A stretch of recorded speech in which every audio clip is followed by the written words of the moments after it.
founder and director of the Center for Theology and Natural Sciences here at Berkeley, and I'm the E.N.G. Barber Professor of Theology and Science in residence.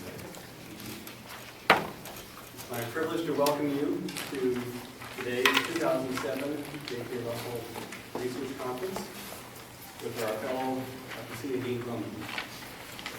The mission of CTNS is to promote the creative mutual interaction between theology and science. A mission, I think, which is highly needed in our contemporary culture. It works through three broad goals in a whole variety of programs. The goals include research, teaching, and public service. And the fellowship program that my family created at the beginning of CTNS in '81 really serves all three of these mission goals. It is public outreach, and tomorrow I'm pleased to say Celia will be lecturing at our church, where Charlotte is an associate minister in my life. First Congregational Church, Berkeley, and you're welcome to come. Service at 10. Be great preaching with Pat Young, our senior pastor. She's always terrific, and of course, it's Palm Sunday. And then the 11:30 second hour will be Celia's presentation, different from today's, different from the class she did, and a public lecture. It's over on Channing and Durant, so just see me if you want details during the break. The teaching part of our program, of course, is committed to training new generations of clergy, priests, and faculty. And as most of you already know, through courses like the G2, doctoral seminary courses, privileged to work with some wonderful doctoral students, several of whom will be responding today to Celia, and of course through our international programs that sponsor courses in conferences around the world. And the research part really focuses on trying to break new ground and push the conversation forward in lots of ways, so that the material we can teach is on the frontier of the research being done, and the message we bring to the public conveys both the research and teaching in a way that helps people deal with the questions. Let me just say that we've concluded a wonderful series of conferences in Cancun that works on all three of those dimensions, and now today we have Celia's J.K. Russell Fellowship, which pushes the dialogue further. Today's research conference really focuses on some crucial areas of theology and science and some new areas that CTNS has done less in than we have other areas in the past, because it really does touch on the biological sciences and anthropological sciences, the origins of humanity in some profound ways. And I'll be delighted to introduce some respondents, some of our distinguished respondents in Celia's presentation. But let me say a word about Celia. I'm going to read what you probably already have in front of you, but I'm going to read the short version of her biography because it really is astonishing.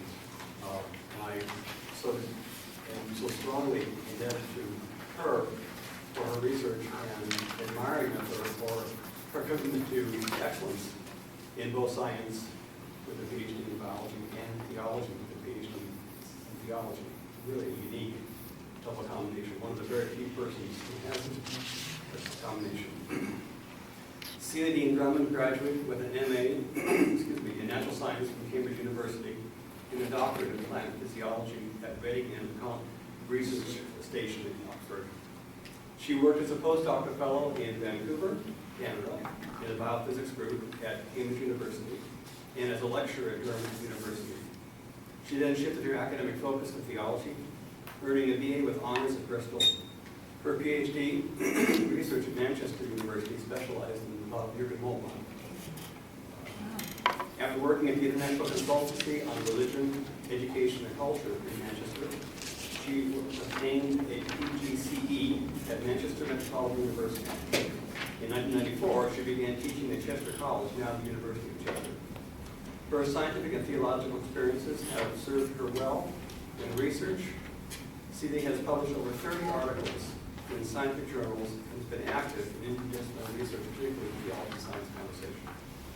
Her first major book was Theology and Biotechnology, Implications for New Science in '97. Since then, she has published numerous monographs, including Creation Through Wisdom, The Ethics of Nature, Genetics and Christian Ethics, Wonder and Wisdom, And her edited collections include Reorder in Nature, Science, Society, and New Genetics, Brave New World, Theology, Ethics, and the Human Genome, and Perfect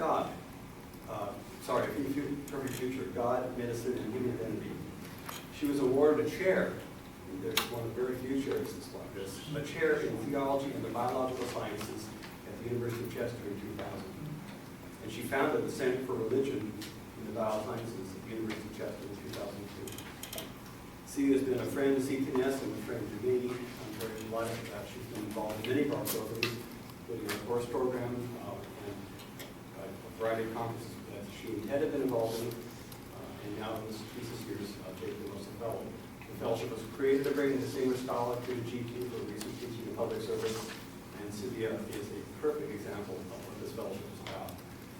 She's a wonderful friend, a wonderful colleague, and I'm delighted to welcome her as this year's Jacob Wilson Fellow. Celia, please go ahead.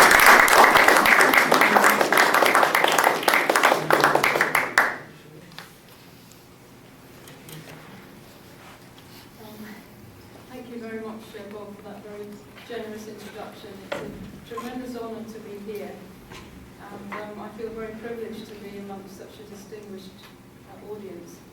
And I'm particularly looking forward to hearing some of the responses today. And I'm here to learn as well as to offer my own insights, because the work I'm going to present to you today is work in progress, and as such, it's not finished. And in that sense, I feel we're here as a learning community. So your comments today will help me improve the clarity and insights that I hope to share with you as well. So I'm very much appreciative of you being here with us today. Thank you. So the title of today's talk, Shadow Sophia in Christological Perspective.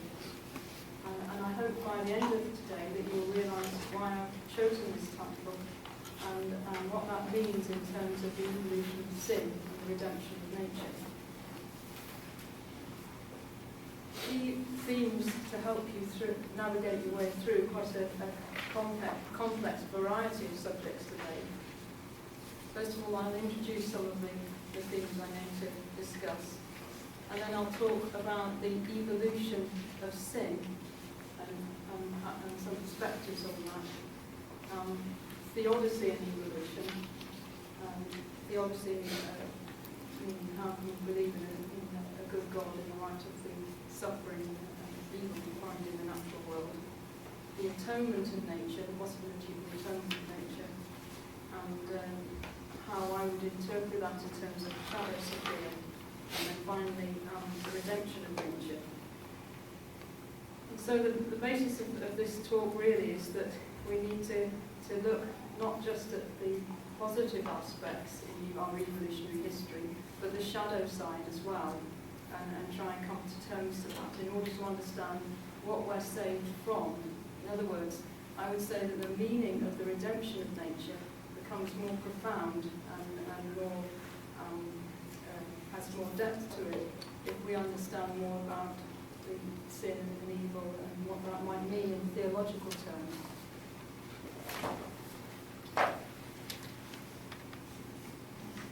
But first of all, I want to talk about some biological aspects of this debate, grounded in some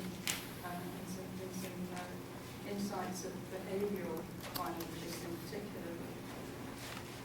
One of the first things that they have noticed is that self-interest is a key survival strategy that goes right back to the earliest forms of existence. But on the other hand, altruism, that is the positive ability for cooperation between creatures, is also often interpreted in these terms. There are benefits for kin, according to the evolutionary theorists. There are benefits on kin for those who behave in altruistic ways, and that then has an effect on their reproductive genetic inheritance. So is human love on this basis simply an extension of altruism that we find in animals, or is it a new departure in evolutionary terms? That is very often the way the question is put, that we are in some sense either different or we're an extension of this very self-interested capacity. I would say that this way of perceiving the difference between humans and animals is possibly too simplistic, because animals also have a capacity for self-giving that is that seems to go beyond what we might expect in reproductive terms.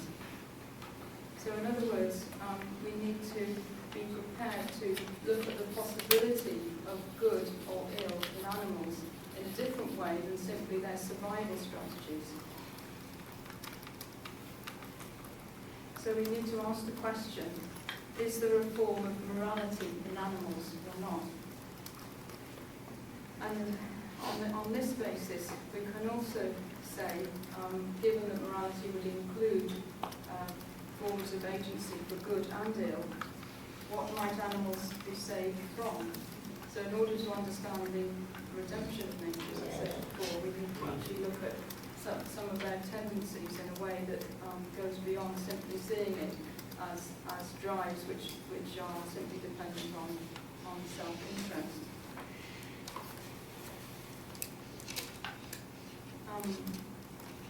Evolutionary theories on altruism have been a subject of plenty of debate in the science and religion dialogue, and a whole series of research projects have focused in on that capacity for love that we find in the non-human world.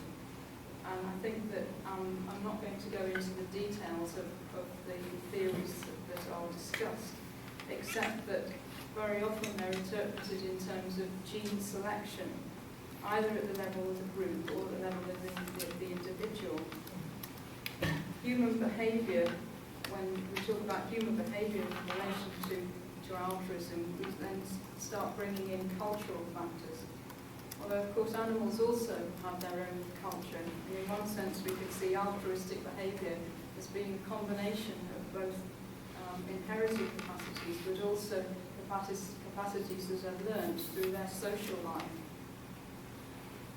And according to this, we can also see the sense in which there is an evolutionary basis for sin in hominids. Now, hominids, of course, evolved in a very long time ago, centuries ago, and in the particular evolutionary time in which humans were around then, their particular capacities were adapted to their particular environment. And some people have said that some of our tendencies today are related to those capacities of our early hominids, which were adapted for our particular lifestyles then, but are no longer particularly helpful in our present context. I think we need to go further than this as well. In other words, we need to try and search for explanatory concepts and models that go beyond just saying that these were adaptive capacities for our early ancestors. We also have to think about animal ethology and complex behaviour, and see how is this related to behaviour in humans. So, given the focus on evolutionary theories on altruism, I don't want to weaken the importance of that.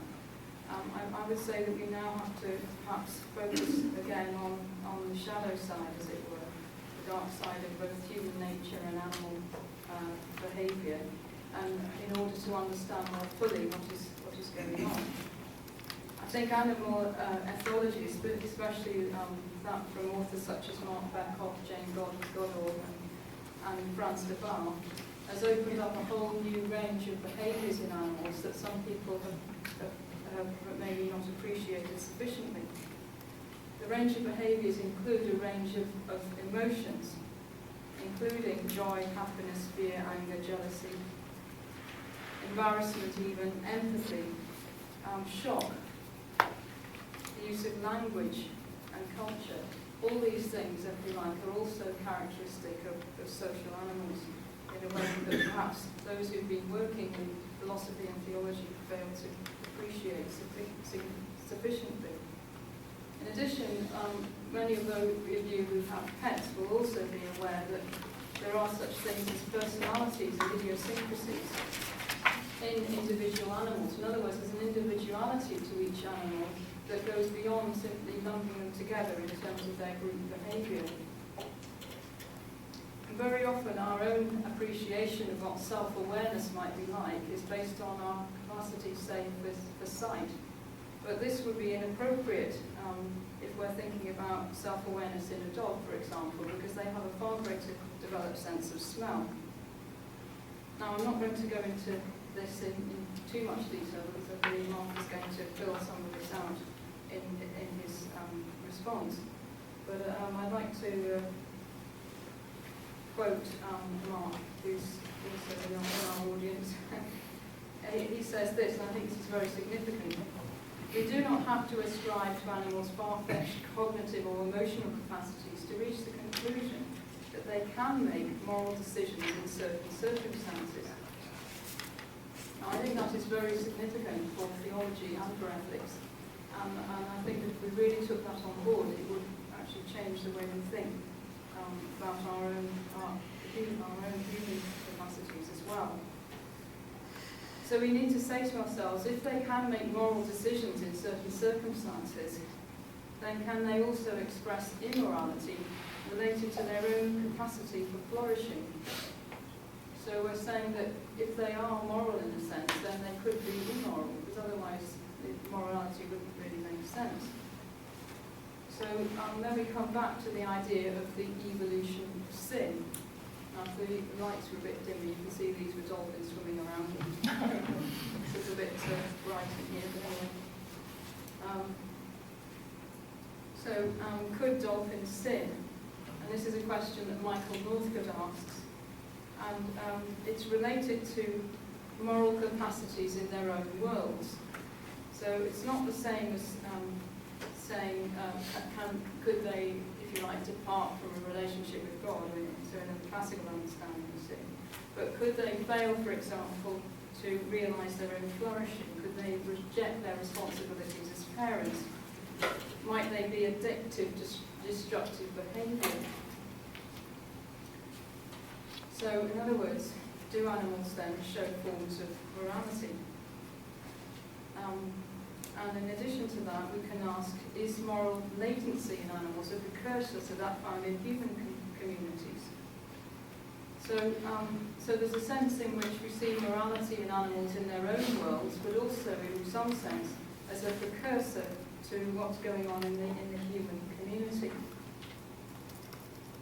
So it's not a form of moral naturalism, that is, that good is also automatically arising out of the natural. But what we're asking is a different question. We're asking to what extent animals are in themselves moral and what that means in terms of ethics and theology. So is it correct, as Donning and Helwig do in their most recent book, to talk about original selfishness rather than original sin? We need to find then a way of linking behaviour in the natural world with that behaviour in humans.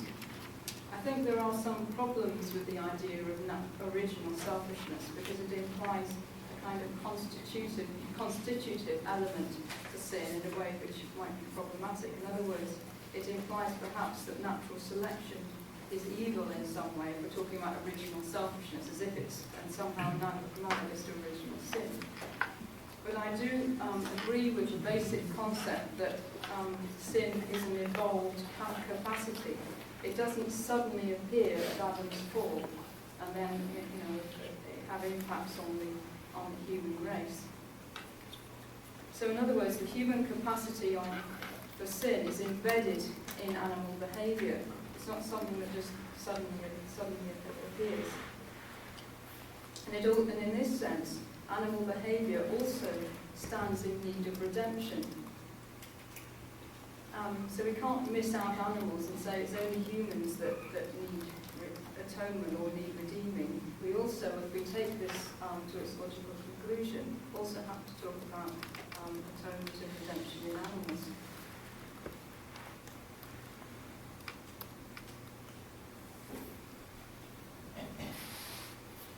When when Mark Berkeley talks about beastly virtues, he says this: "It is clear that morality and virtue didn't suddenly appear in the evolutionary epoch beginning with humans.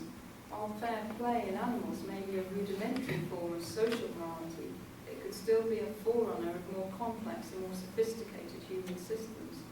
And that, I think, expresses precisely what I'm trying to say. In other words, fair play could be a forerunner of some of the cardinal virtues, including the virtue of justice. And I particularly like the way he talks about fair play, because it strikes me that the virtue of justice relates to this. So it's not a question of animals having certain principles, but it's a question of how they behave in certain ways. In other words, justice as virtue. Michael Northcote speaks about the cross in relation to whether dolphins sin or not. And he talks about it in relation to the moral priority of the weak.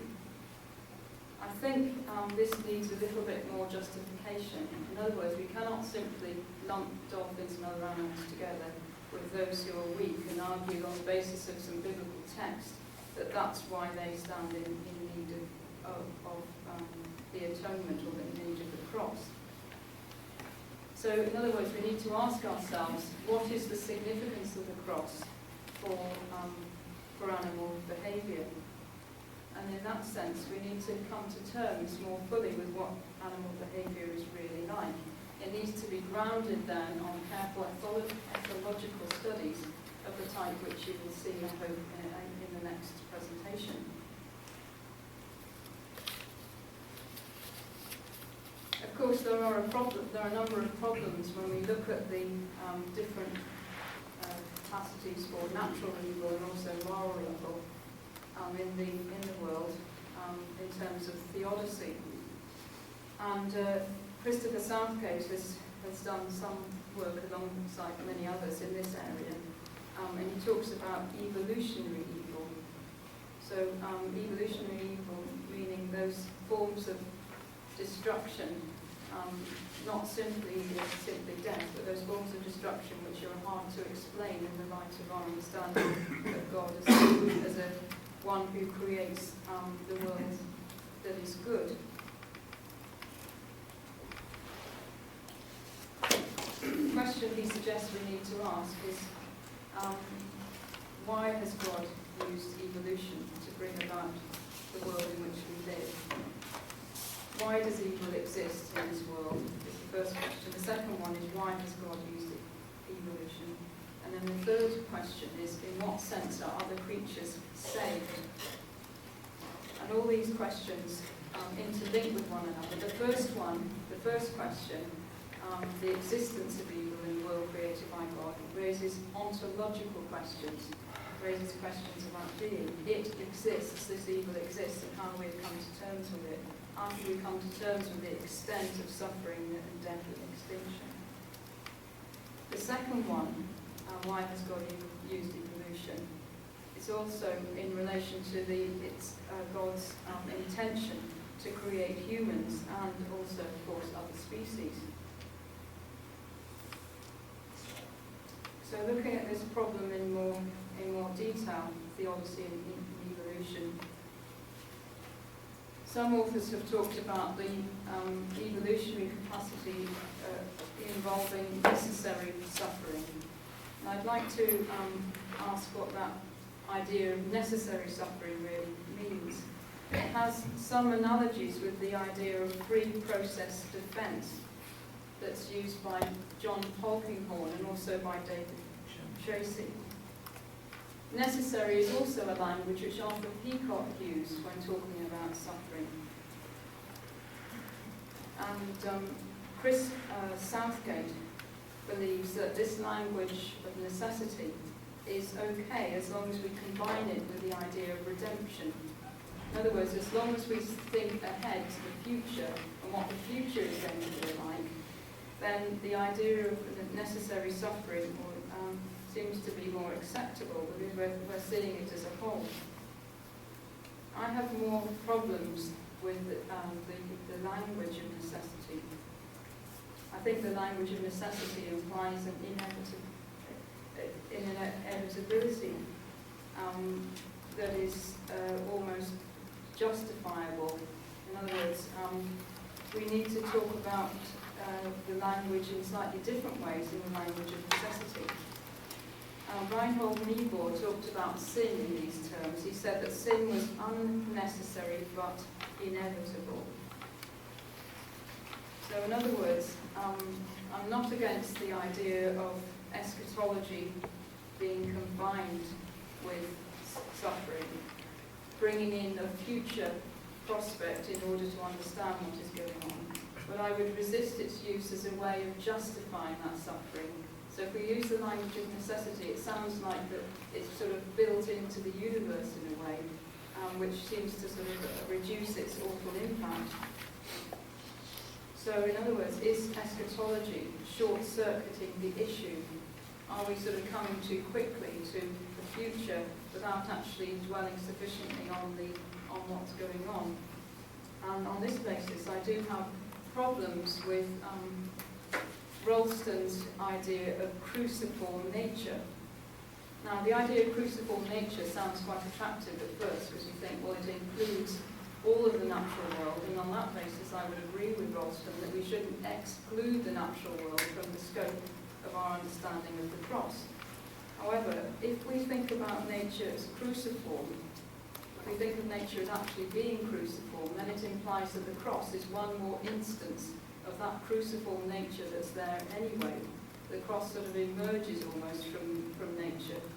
Whereas I think that the cross needs to be thought of as a statement against that form of suffering. And we shouldn't see the suffering in nature as a principle that needs to be upheld.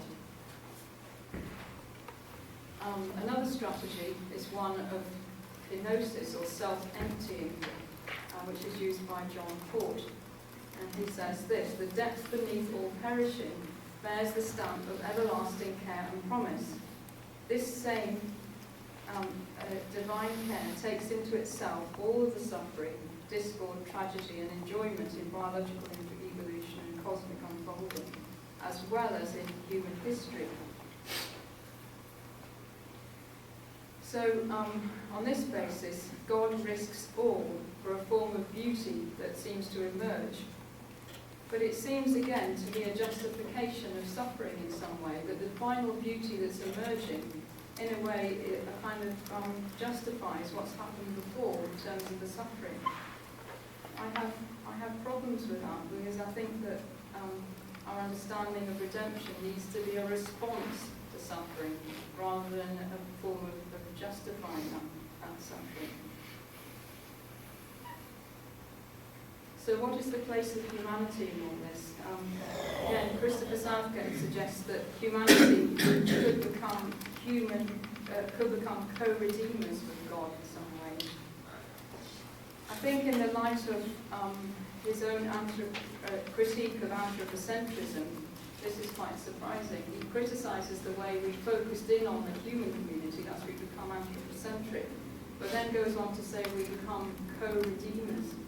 I think the language of co-redemption is problematic, partly because, or mostly because, what I would call anthropogenic evil, which I want to name as another category, as well as natural evil and moral evil. I would say another category is anthropogenic evil. By that I mean the evil that's caused by human beings vis-à-vis the natural world. Think of how destructive human beings are. We are the most destructive animal on the planet.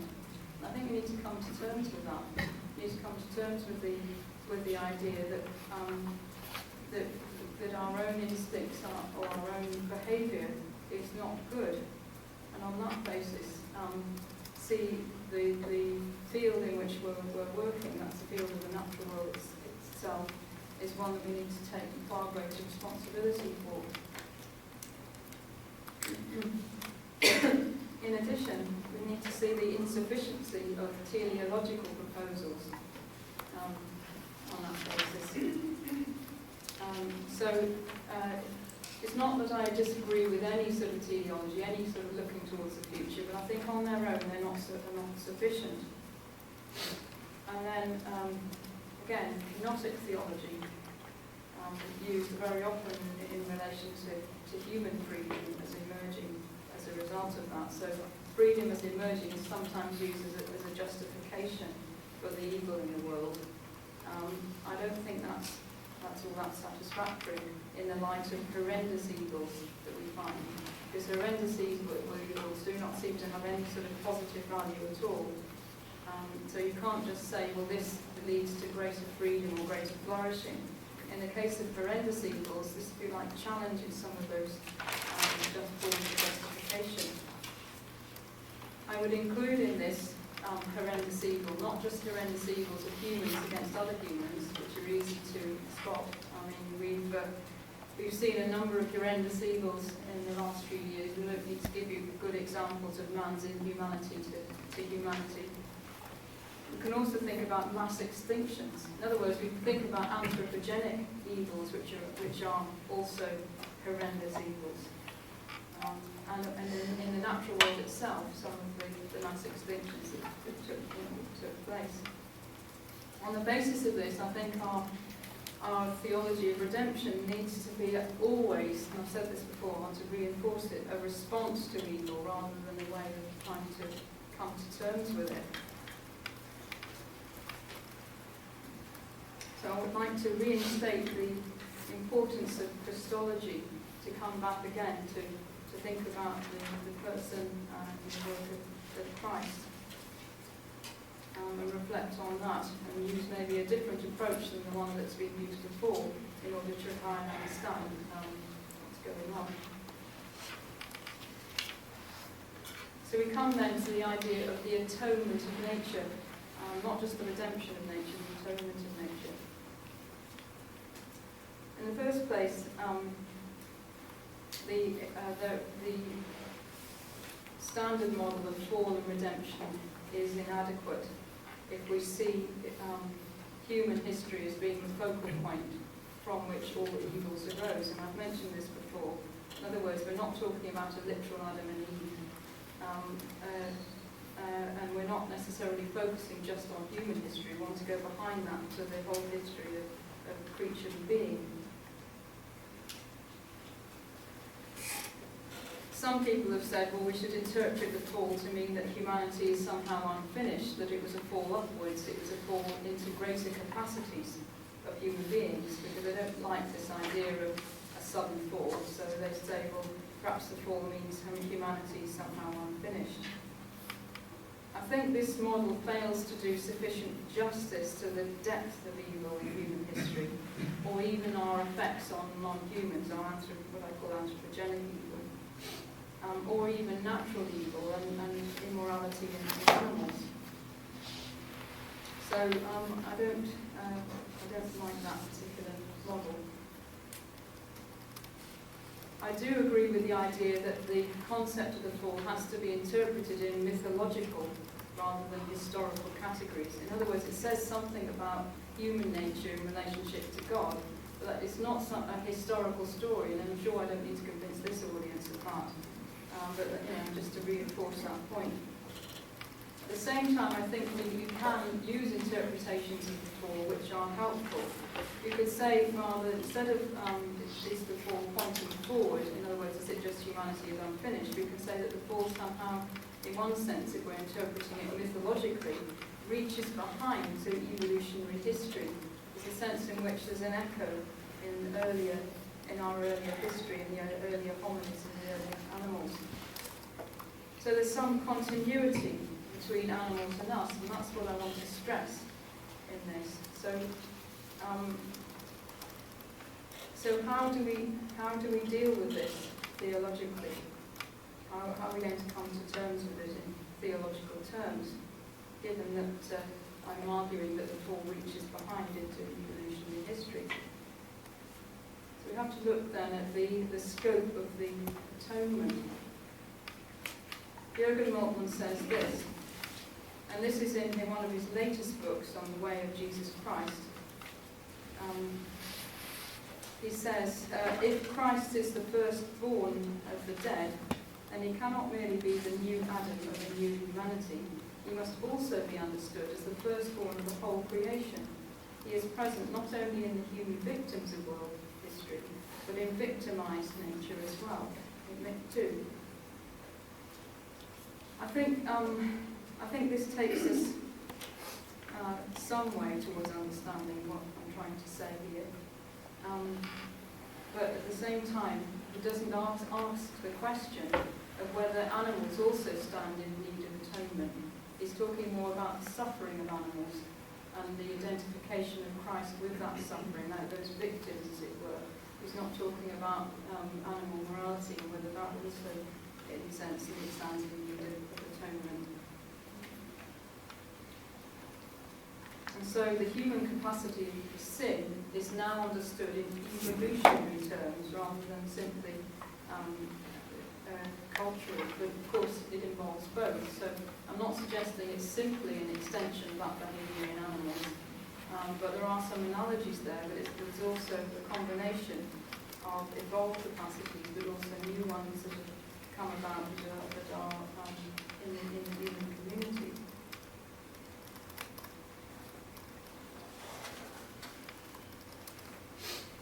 We come to look at atonement theories themselves. The first point I want to make is what I would call the inadequacies of penal or substitutionary forms of atonement.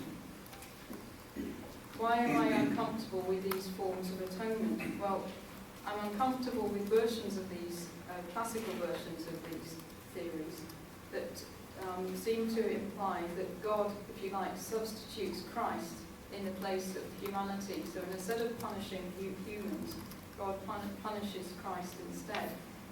He's substituted in our place. And the idea of penal substitution does seem to imply this. Now, I know that there have been some systematic scholars that have tried to retain the language of penal substitution and work very hard to carry on using that language, but interpret it in very different ways. But I think that there is the need for any sort of sacrifice by God is itself problematic.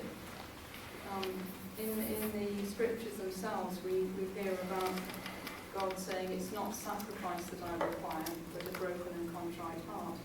In other words, I don't think there's any, and of course in that case it was a sacrifice of an animal for the sake of human human reconciliation with God. I don't think this model of substituting one animal or even Christ as human in the place of another is satisfactory at all. Perhaps ironical, we're now talking about Christ's sacrifice for animals, if you see what I mean. But I think the whole tradition of sacrificing for another, for the sins of another, is not very helpful. So we need to think of other possible models of the atonement that get around this problem. So we're not saying that the atonement is unnecessary, but there may be another way of thinking about it.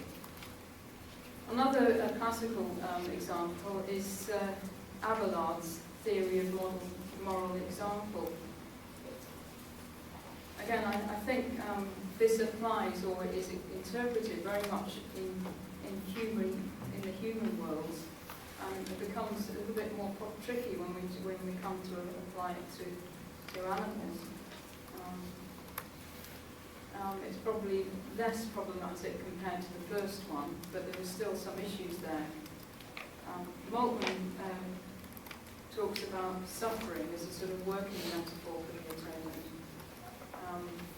And of course, when we talk about co-suffering, the suffering of God with us, as it were, on the cross, we don't really come to terms sufficiently, I don't think, with the problem of theodicy. Two reasons for this. First of all, it implies that God somehow is changed through suffering. And the second one is that God is still ultimately responsible for that suffering, even if God suffers with us. Now, it might be comforting from a pastoral point of view to say that God suffers with us. And in many senses, when Moltmann started talking about the crucified God, I found this a very attractive possibility to think about it in theological terms. But more recently I've come to doubt whether this is really adequate. And it's certainly not an adequate solution when we think about issues of theodicy. So in other words, does it really help us to say that God suffers or not, even if it suffers with other animals? So I'm wanting to take a rather different tack, and certainly his Maltman's idea of kenosis, of self-withdrawal in God, and some of his ideas on the Trinity, I also find more problematic perhaps than I did earlier on when I was looking at his ecological doctrine of creation. So instead, I've turned to somewhere else, as it were, to try and fill out a model of the atonement, and I've turned to the Orthodox tradition, although Sergei Bulgakov isn't standard in terms of Orthodox, but he is very interesting, because he was a Russian philosopher who lived in Paris for many years, and so he was able to express his theological ideas in ways that made sense, I think, to the West as well as his own Eastern tradition. And Sergei Bulgakov talks about fallen Sophia. It is quite a weak theme in his theology. You have to search around quite a lot to find this. And he talks about evil as a shadow as well. So I've combined the two and said, well, shadow Sophia. But it's a dark side of creaturely Sophia. Creaturely Sophia is one of, I think, his key ideas in thinking about the relationship between God and creation. So both divine wisdom and creaturely wisdom are present in Christ, and it's important to distinguish the two. So lest we think of creaturely wisdom as being identical to the wisdom of God, Bulgakov, I think, very sensibly distinguishes them when he relates them together. So the two come together in Christ. And shadow Sophia, also fallen Sophia, is not present in Christ. So you mustn't think of shadow Sophia as, and in that sense, Christ is without sin.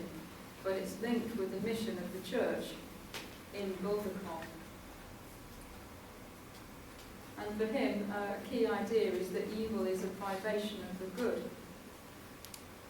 So it's a shadow state, and it also, for him, of course, emerges post-fall, after the fall.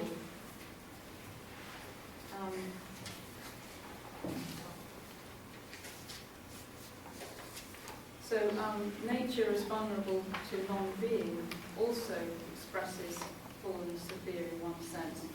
So although he says it emerges after the fall, he also talks about nature as being vulnerable to non-being. I think that his ideas about shadow Sophia needs to have some revising. He does say that after the fall, humanity falls under the power of nature, with the mistaken belief that spiritual knowledge can be obtained from this world alone. And I think he's criticising there this kind of obsession with nature that then sort of is distorting. And then nature again becomes vulnerable to chaos or non-being because of humanity's mistaken belief. And some of these ideas are a little bit convoluted. I think what he's trying to say is that our own attachment to nature, if it's inappropriate, leads to distorting relationships with the natural world, and the natural world itself is then vulnerable. At the same time, beauty is, if you like, arrested by the darkness that exists in creaturely Sophia. So by that he means that the darkness in creaturely Sophia is, of course, shadow Sophia.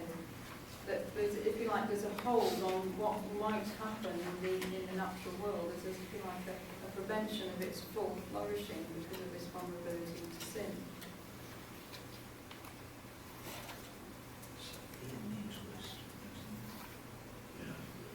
So for him, humanity's attention to beauty in nature becomes an occasion for sin. and at the same time, the Holy Spirit acts as a natural grace of the creation until the parousia. So it's not like it's impossible to see the work of God in the natural world. There's this sort of double movement, as it were. Evil is not so much a substance or a principle, but an absence or privation of the good. We need to sort of comment again on perhaps the language of illusion. Is illusion too far the other way? In other words, are we giving it sufficient substance? He talks about shadow Sophia as sooner or later, this is a quote, it withers before the radiance of wisdom. Wisdom, of course, is Sophia, in case you're not aware of it. So sooner or later, the shadow of Sophia withers before the radiance of wisdom. So he also seems to hint at this as being a culmination of tendencies that are also in the natural world, even though he does seem to give rather a high prominence to the fall. Because he says this, that creaturely creativity entails not only the possibility but also the inevitability of errors, which in themselves are not yet evil but prepare as place for evil. So he doesn't want to say that errors in the natural world are evil, but he says they prepare a place for evil. So it's hinting at something that we've been talking about. Man being called to perfect and create himself. I think there must be a mistake there. We're probably called to be perfect. Perfect. Oh, sorry, I misread this. Being called to perfect and create himself is most marked by imperfection and limitation. So he highlights humanity. He uses man, but then that's just a translation of his work, so I can say humanity. Humanity is itself called to perfect and create himself, that's what he says, but it's also most marked by imperfection and limitation. So in some sense, the shadow Sophia has been a possibility from the very beginning of creaturely existence. Now, how far can we go along with this? Of course, some scholars have said, is this too metaphysical or too theoretical to be helpful? I think there is an echo of this in the discussion of Dane folly in Hebrew thought, so that will, if you like, ground the discussion. The Hebrew imagery of Dane folly as a counterfoil to Lady Wisdom exists as a thread throughout the biblical literature. So, if you like, it grounds those tendencies in Sergei Bulgakov. We see throughout the biblical text this choice. There's a path to death, but there's also a path to life. You know, we are invited to choose again and again, time and time again. Are you on the path to death or the path to life? And of course, that's a metaphorical sense. But it also becomes expressed eventually in the path of folly or the path of wisdom. And Dame Folly appears as a figure along with the figure of Lady Wisdom, who of course is also eventually identified in theological terms as the wisdom of God. Koheleth speaks of a wisdom as being beyond our reach, and even speaks of folly in our search to be wise. And of course, in this sense, he was talking about empirical wisdom.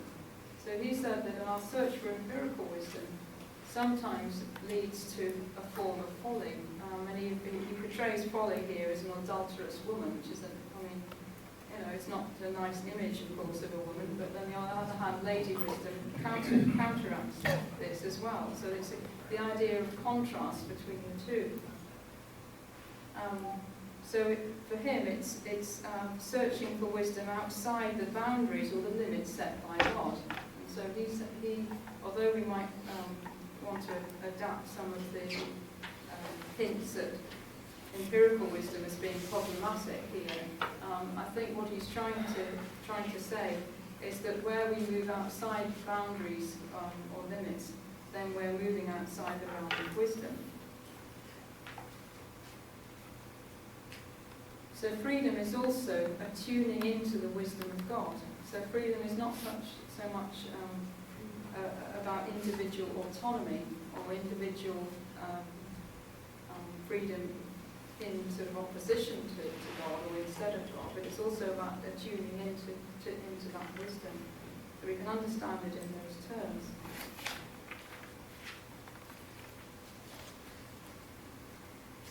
So wisdom then is a reversal, certainly the wisdom of the cross is a reversal of human claims to power and knowledge. So if we look at what some of the Pauline passages in Corinthians, it talks about the wisdom of the cross. It was actually challenging some of the rhetoric of the early Corinthians, challenging it in such a way that we should actually reverse some of our human claims to power and knowledge and think again perhaps of the vulnerability of Christ on the cross. So I would go for a gnostic understanding of Christology. That's a self-emptying of Christ on the cross. But one that now deals with the shadow side. The shadow Sophia is, if you like, dealt with on the cross. Shadow Sophia is absorbed, as it were, and disabled on the cross and dispelled on the cross. So the cross then becomes a gift of self-emptying love of Christ. So evil is confronted through self-offering love. So that's another way of interpreting what's happening in the course of the atonement. And so the very thing that humans do, as it were, their folly somehow expresses God's wisdom.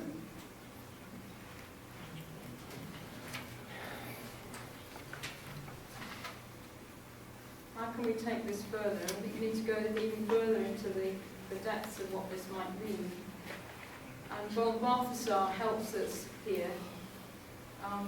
Balthasar talks about the dark night of Holy Saturday, the time of waiting in between the crucifixion and the resurrection is Holy Saturday. And in that time, there's a sort of entering in of the dark night of fear, as it were, of death, that he talks about quite significantly, I think. So he enters into the full human experience of not just death itself, but somehow the fear of death in that waiting time. And he believes that forms of suffering, or forms of the atonement which express vicarious suffering, actually isolate Jesus from the rest of humanity. So if Jesus is simply suffering in our place, then Jesus is isolated. But this version, where Christ actually enters the dark night of Holy Saturday, then Christ is entering into that experience. And I could say, well, how is that bringing in creation? Well, I would say that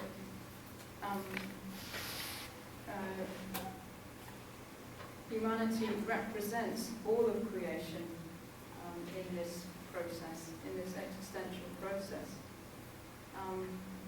So it opens up, we can open up the thought of von Balthasar to non-humans. Although von Balthasar was very anthropocentric, we can open up his thinking to non-humans by seeing humanity as somehow representing all creatures in a way that's expressed in Romans 8. So all creation groans, as it were, waiting for humans to be redeemed. And that means that humans, in this sense, act as co-redeemers.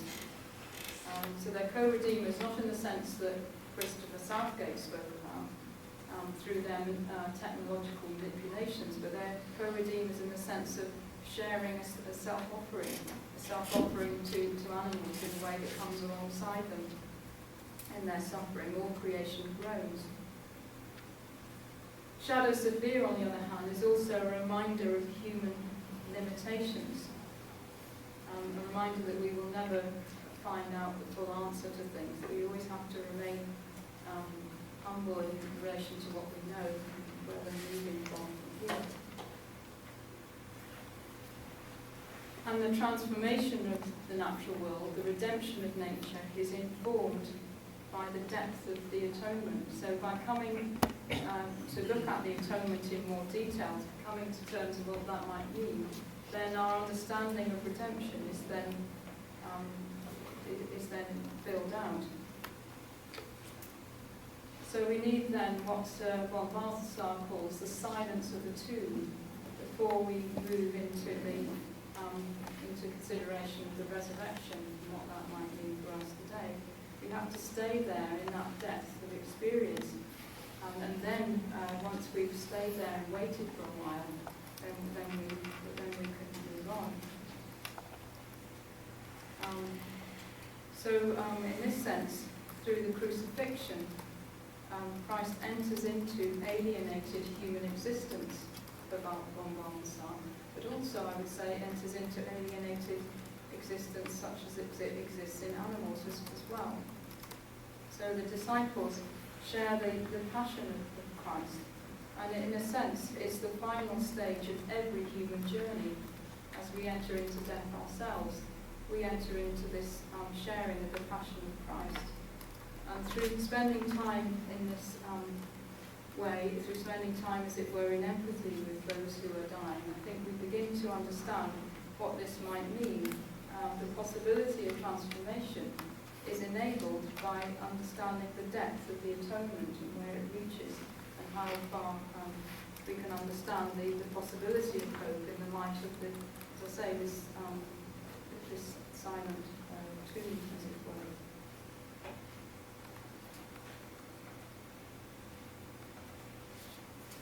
So, what is the place of redemption in this model?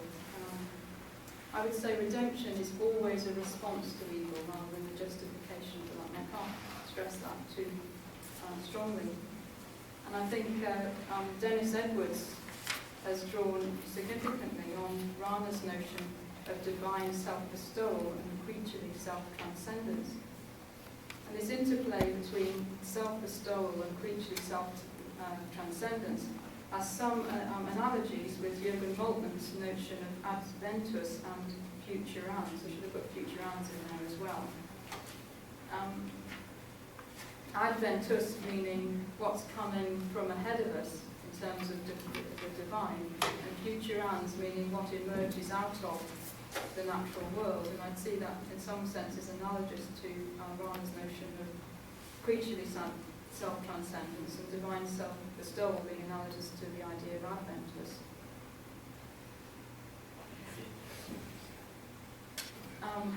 The resurrection then is the foundation for new life in both Rana and Moltmann. But Rana is rather more cautious than Jürgen Moltmann about the details of the kinds of forms of life that are possible. I could have gone into a theology of Jürgen Moltmann here, because I know far more about him than I know Rana. I thought there was little point in discussing Moltmann's detailed understanding of the resurrection of all things, if then I was just going to criticise him for it and say, well, I'm not sure whether I agree with this. So therefore I've decided, given that Dennis Edwards has used Karl Rahner in a way which relates to some of these topics of theodicy and redemption, then it would be helpful perhaps to look at Rahner again in the light of Dennis Edwards' interpretation of Rahner. So I'm not claiming to have full understanding of the whole of Rahner's corpus, and perhaps others can help me here. But I am commenting on Dennis Edwards' particular interpretation. Of course, he's been kind enough to give me essays and things that are as yet unpublished, but they will be published this year. And he says this, assuming his words don't change in the course of being edited and so on. So this is Dennis Edwards on Karl Rahner. He says, he offers an account of a God whose nature is to love and respect the natural world in its emergence and in its integrity. He does not overrule the natural world, but works in and through its processes, bringing all things finally to healing and fulfillment in God's self.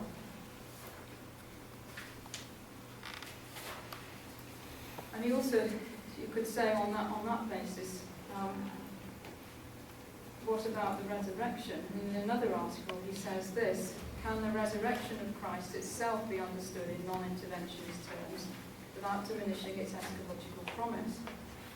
And I think that's been a crucial question for much of the science we've been debating for some time. But it seems that he speaks about the resurrection of Christ as the ultimate self-bestowal of creation. Now, towards creation, So it's the ultimate self-bestowal of God in relation to creation. This is a very attractive idea in many ways, because it seems to get round this problem of interventionism and so on. But I do have a number of questions to this interpretation of Barnett. First of all, is it radical enough?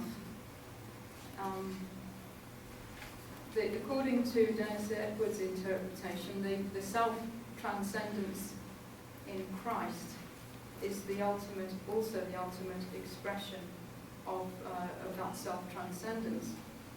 But you could say, well, in what sense is Christ bringing in something new on that basis? Is it something that's just kind of emerging?